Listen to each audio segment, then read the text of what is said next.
Hi, I'm Heisenberg Recap, and this is Guilty. The film is about a monstrous miscarriage of justice and the fate of an ordinary man who lost everything in one moment.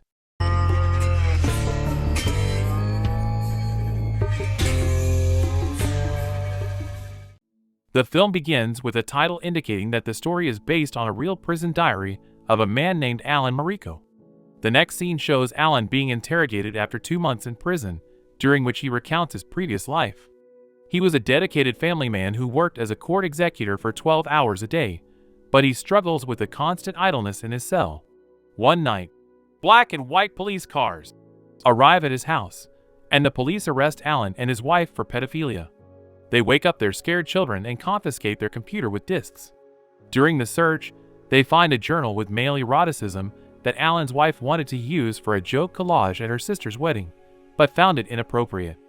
The police insistently persuade Alan to admit that the journal is his and that he showed it to his children. They take a videotape out of the closet, and the police sit in front of the TV to watch it. It turns out to be an innocent football match. Alan is handcuffed and taken out of the house. He asks for permission to call his parents to take care of his dog, but the police refuse. At work, the police give him a list of 17 names and ask whom he knows. Alan checks the list on his computer and finds out that he only sent letters to one of them. Later, at the police station, they show him photos of adults and children, and the only person he recognizes is his son's school friend. The police inform him that he is being charged with rape and pedophilia, and they use moral pressure to make him confess, but he denies everything. After the search, he is put in a pretrial detention cell, and on the way, he sees his wife in one of the cells. Alan is being taken from one interrogation to another, pleading to confess to the crime. The police juggle the facts, putting moral pressure on her during the interrogation, even resorting to blackmail, promising to release her wife and children in exchange for a confession. However, the man remains steadfast. Before the next interrogation, the lawyer informs him that several other people are also in custody on the same charges. The young judge, Fabrice Borg, denies the presumption of innocence. The situation is exacerbated by the fact that his own son is also a victim of violence. The hero is sent to prison. The lawyer manages to give advice not to talk about his profession and the article under which he was charged. Already settled in the common cell with a crowd of criminals of varying degrees of friendliness, Alan learns the details of the case in which she found herself accused from the TV. The accusers are a married couple, whose wife he previously summoned to court, claiming that due to poverty, they sold their children into sexual slavery to perverts. Several people have already been arrested, and as the reporter assures, this is just the beginning. In the morning, the lawyer visits the hero. The situation is complicated. It turns out that among the accused there are indeed pedophiles, who are naming random people in the hope of shifting the blame onto them. The testimony of Elena's son is based on ambiguous and suggestive questions from the police, which, if desired, can be interpreted in different ways. Even a medical report on the absence of sexual violence will not help. During the next interrogation, Judge Burgo asks ambiguous questions that the suspect, Alan, can't answer. The remarks of the lawyer, who points out violations of the protocol, inconsistencies in witness statements, and other aspects that allow information to be interpreted differently, are disregarded by the servant of Themis.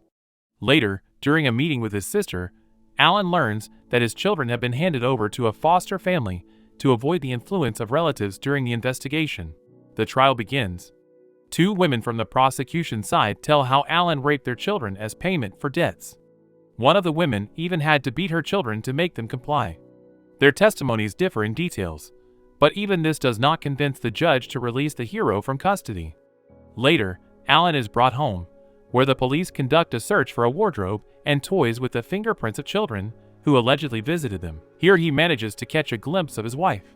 Upon returning to prison, instead of his sister, Alan is visited by his boss. Initially supporting his subordinate, the director eventually reveals that even if Alan is completely exonerated, his tarnished reputation will cast a shadow over the entire organization. Therefore, he should not return to work, but it is better for him to leave the region altogether with his family, sell his property, and transfer his affairs. Luckily, the director has all the necessary documents for dismissal. The hero only has to sign them. Time goes by. Alan's appeal is rejected, but he begins to receive letters from his wife and children. Meanwhile, A new year begins. The whole prison, every cell, celebrates noisily and on a large scale, as much as the cramped circumstances allow. Before the next interrogation, Alan is met by his sister to deliver terrible news: their mother has died. The cause was stress caused by the arrest of her son. Just entering the interrogation room, Alan loses consciousness, but he is brought back to his senses so that the judge can ruthlessly, impartially, and frankly indifferently clarify the facts that are already known. The man is allowed to visit his father's house to say goodbye to his mother. The investigation continues. From a TV report, Alan learns new details. The rape is mixed with murder according to one of the women who accused the hero. Her daughter died from the abuse. However, Alan insists on his innocence, stating that he had nothing to do with it. The lawyer reports that Burgo does not allow access to all case materials and does not communicate at all.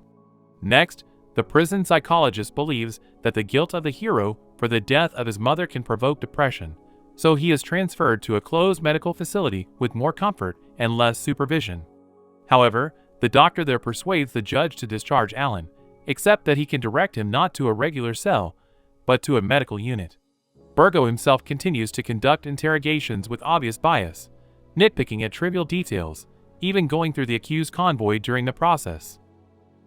Taking advantage of the privileges of the medical unit, Alan orders pills from local dealers selling illegal drugs. A week later, when they are delivered, the man eats the whole package to end his life. However, the doctors manage to save him. He is not allowed to die until he pays for it. In the ward, his lawyer visits with good news. Not only has his wife been released on bail, but a second appeal for parole has been taken into consideration. After being discharged, the hero optimistically waits for the order for release, packing his things in advance, but another rejection arrives.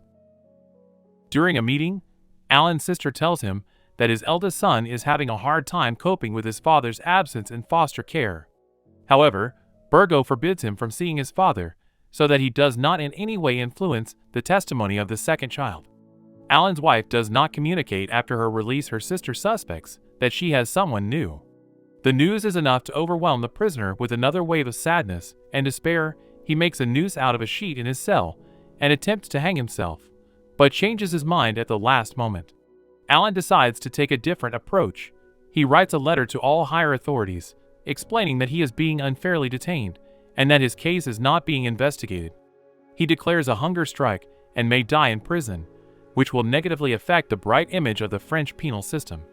But even this approach does not yield results. There is no response to his letters, and the refusal to eat, apart from weight loss, leads to health problems. Alan's legs gradually begin to fail, and he suffers from hallucinations.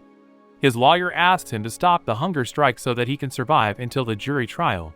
In addition to another appeal, he has also written a complaint to the justice minister about Judge Burgo, who is prolonging the process. One morning, happy nurses enter his room. They inform him that he is now free, and an ambulance is already on its way to take him to a special hospital. Alan gradually begins to recover, walking slowly, eating food that has no taste due to his atrophy receptors during the hunger strike. The lawyer reports that he has been conditionally released until the trial and is prohibited from leaving his niece's house, where her children also live. However, modern justice does not mind that the accused of pedophilia lives next to minors. Upon his release, Alan calls his ex-wife. She confirms what he already knew. It's all over between them. The man sees his children for the first time in 2 years at a custody hearing. The current guardian wants to take the 2 younger ones away. The eldest is left in the shelter as uncontrollable, as he cannot stay with his father due to the accusation. The judge's decision causes Alan to flare up in anger.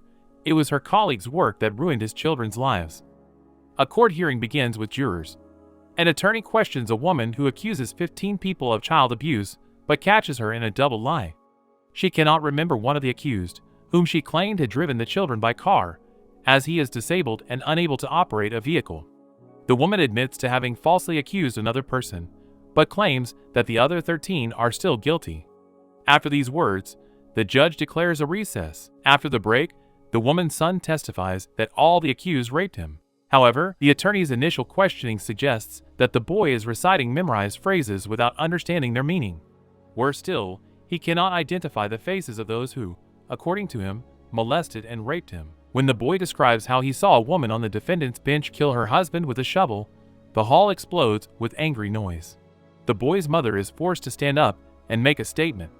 She apologizes one by one to the accused, admitting that they are innocent. Alan Merrick and his wife, whom she had never met before, were among them. Her son simply mentioned their classmates' parents. The judge asks how she identified them from the photos shown during the questioning, and the woman confesses that it was easy. Their names were written on the photos. As a result, it turns out that only 4 people raped the children for the accused. In light of these new facts, the hearing is adjourned for a day. At the second stage of the hearing, a witness named Burgo is summoned. In front of his superiors, and in light of the newly discovered facts, much of his arrogance fades away. Now he answers the lawyer's questions, rather than ordering him to shut up as he did before. The young lawyer is forced to admit that he had no concrete evidence of the innocent man's guilt. The entire investigation was based on witness testimony. However, Burgo maintains until the very end that he acted solely rationally, using a cold, calculated method rather than emotions, and it is not up to him to mourn the broken lives of the falsely accused. In the final speeches, the lawyer condemns the entire justice system, thanks to which a young and inexperienced judge can build an investigation based solely on the materials of the prosecution, ignoring the interests of the defense. Nevertheless, the judge hands down a sentence of imprisonment to each defendant, including Alan Mariko, for corrupting her own son. After announcing the decision, the judge leaves the courtroom amid angry murmurs from those present who consider the verdict unjust, especially in light of the main witness's admission of slander. After leaving the courtroom, the action moves to a hospital ward. Alan tried to commit suicide again and was revived. In the next scene, a female lawyer advises him to apply to be recognized as incapacitated in order to receive benefits and privileges from the state. The tired man silently watches her, fed up with the injustice.